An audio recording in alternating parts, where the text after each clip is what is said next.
सुप्रभात बच्चे। वर्ग 8 के लिए व्याकरण अध्याय 6 व्याकरणिक आधार पर शब्द के भेद या कह सकते हैं व्याकरणिक प्रकार के आधार पर शब्द के भेद। व्याकरणिक आधार पर शब्द के दो भेद हैं, पहला विकारी और दूसरा अविकारी। विकारी शब्द वैसे शब्द इसके अंतर्गत आते हैं जो लिंग वचन कारक के चलते जिनमें बदलाव होता हो। अगर हम उदाहरण के तौर पर, और अविकारी शब्द वैसे शब्द होते हैं जिन्हें लिंग वचन और कारक के आधार पर जिनके रूप परिवर्तित नहीं होते, रूप नहीं बदलते, उनमें कोई परिवर्तन नहीं होता, वो होते हैं अविकारी। व्याकरण में 4 विकारी और 4 अविकारी रखा गया है। संज्ञा सर्वनाम विशेषण क्रिया विकारी हो गए। अविकारी में आते हैं क्रिया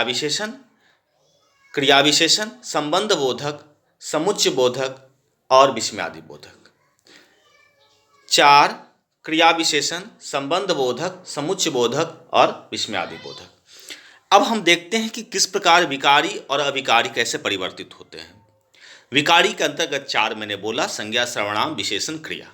अगर संज्ञा का उदाहरण हम देते हैं, जैसे नदी है, नदी की अगर हम लिंग अगर बदलेंगे तो क्या होगा? नदियां, बहुवचन। उसके बाद पहाड़, पहाड़ी, बहुवचन बनेंगे पहाड़ियों, है ना। लड़का, लड़की, लिंग में बदले तो लड़की और वचन बदला तो लड़के। उसी प्रकार सर्वनाम भी बदलते हैं। जैसे मैं, अगर मेरा, मेरा का अगर स्त्रीलिंग बनेंगे तो मेरी, बहुवचन जाएंगे तो मेरे, हम, हमारे, है ना। तो जो परिवर्तन होते हैं, विशेषण के लिए अगर हम चलते हैं तो काला, काली, काले, है ना। तो इस प्रकार संज्ञा सर्वनाम विशेषण क्रिया विकारी के अंतर्गत आते हैं। अब अविकारी की बात करते हैं तो अविकारी के अंदर 4 आते हैं, क्रिया विशेषण, संबंध बोधक, समुच्चय बोधक और विस्मयादि बोधक। एक एक को हम पढ़ते हैं।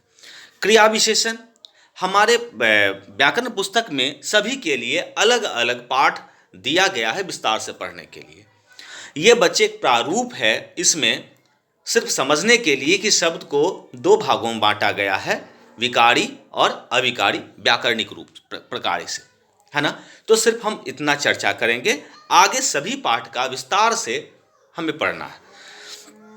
बात करते हैं क्रिया विशेषण। नाम से ही पता चलता है क्रिया विशेषण, विशेषण से पहले क्रिया आया है, तो ये क्रिया विशेषण जो होते हैं वो क्रिया से पहले आते हैं। विशेषण, क्रिया विशेषण जो होते हैं वो क्रिया से पहले भी आ सकते हैं या बाद भी आ सकते हैं, लेकिन क्रिया विशेषण हमेशा क्रिया से पहले होता है। उदाहरण के तौर पर देखते हैं क्रिया विशेषण का, तो मैं पिताजी का आजीवन सेवा करूंगा, या मैं पिताजी की सेवा आजीवन करूंगा। अब करूंगा, करना क्या है? क्रिया, और आजीवन क्या हो गए? क्रिया विशेषण। या रीतिवाचक क्रिया विशेषण या कालवाचक हो सकते हैं। 4 प्रकार के अलग अलग भेद हैं क्रिया विशेषण के। सभी आपको क्रिया विशेषण के पाठ में विस्तार रूपक पढ़ना है। उसके बाद आते हैं बात क्रिया विशेषण का, वह धीरे धीरे दौड़ता है। अब दौड़ना से पहले जो धीरे धीरे है वो क्या है? एक तरीका है। वह प्रायः रोज मंदिर जाता है, यहाँ रोज हो गए, है ना। तो क्रिया विशेषण हमेशा क्रिया से पहले आते हैं, क्रिया की विशेषता बताते हैं। वो धीरे धीरे दौड़ता है या तेज दौड़ता है। चलिए, उसके बाद आते हैं संबंध बोधक। संबंध बोधक का काम क्या रहता है? ये संज्ञा सर्वनाम को वाक्य के अन्य शब्दों के साथ संबंध स्थापित करते हैं। कोई वाक्य अगर है तो संज्ञा सर्वनाम और वाक्य के अन्य शब्दों के साथ ये क्या करते हैं? संबंध स्थापित करते हैं। उदाहरण के तौर पर हम, ये बहुत सारे इसके भेद हैं। अलग अलग वर्गों में अलग अलग इसके भेद हैं, कहीं 16, कहीं 17, कहीं 23, है ना।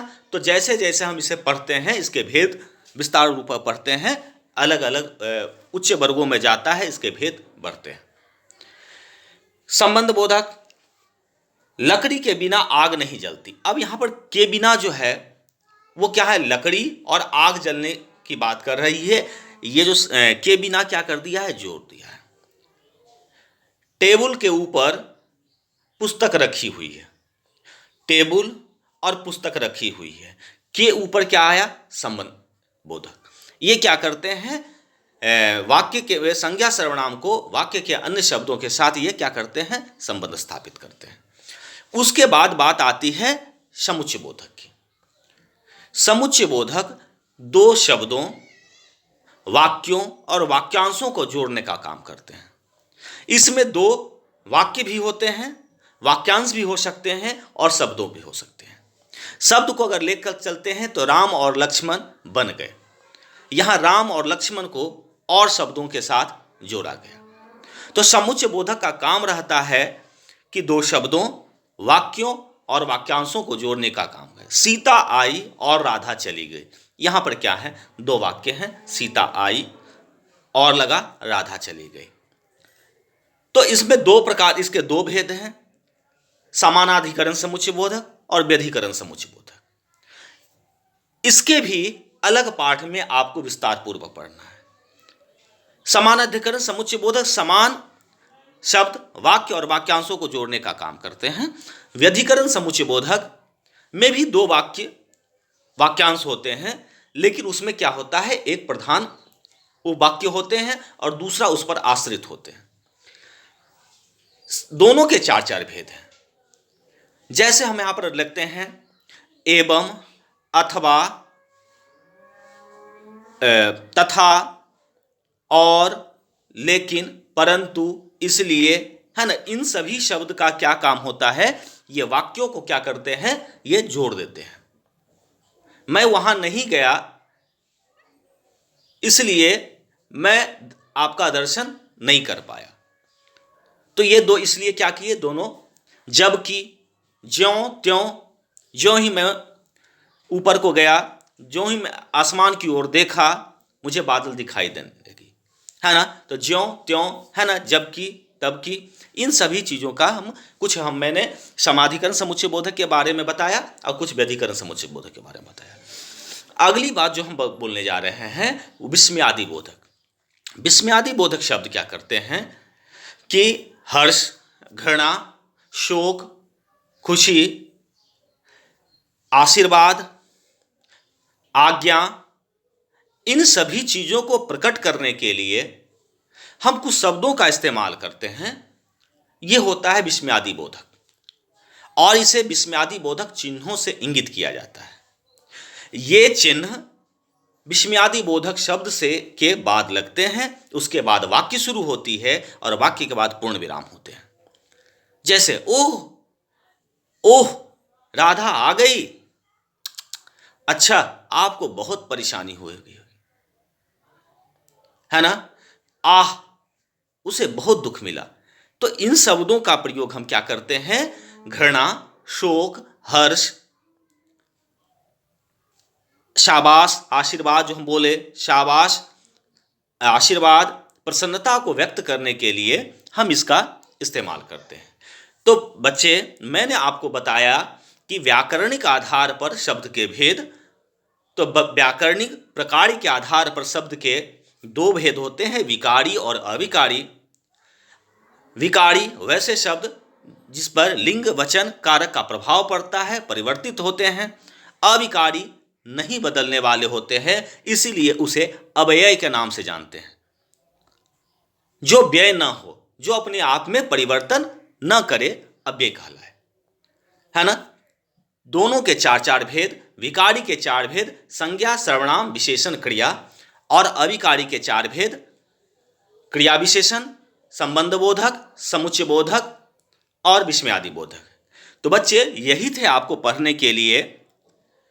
अन्यथा सभी के संज्ञा, सर्वनाम, विशेषण, क्रिया, समुच्चयबोधक, क्रिया विशेषण जितने भी हैं सभी के अलग अलग से पाठ पढ़ने के हैं और उस पाठ में हम तसल्ली से, आराम से और विस्तार से हम पढ़ेंगे। ये सिर्फ थी, इस पाठ में सिर्फ आपको इतनी जानकारी रखनी थी कि व्याकरणिक आधार पर शब्द के किस प्रकार बांटे गए हैं। धन्यवाद बच्चे, उम्मीद करते हैं कि ये बातें आपको समझ में आई होगी।